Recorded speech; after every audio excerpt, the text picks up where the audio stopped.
ತರುವಿನ ನೆರಳು ಕೊಡುವಂತ ಸುಖವು ಕೊಡುವನು ಕೃಪೆಯ ದಿನವು. ಸ್ಥಿರ ಇರುವ ಮನ ಎನಗಿರಲಿ ಶರಣಾಗತಿ ಎಂದು ಬರಲಿ. ಭಗವಂತನ ಪ್ರಿಯ ಮಗನಿವನ ಸಾರಿ ಬದುಕು ಇರಲಿ.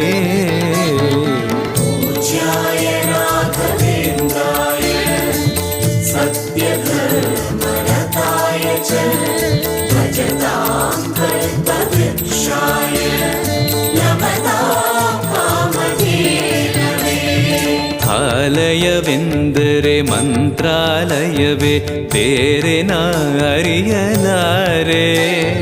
ರಾಜನು ಎಂದರೆ ಶ್ರೀ ಗುರುರಾಜನೇ ಮತ್ತು ನಾ ತಿಳಿಯಲಾರೆ. ಆಲಯವೆಂದರೆ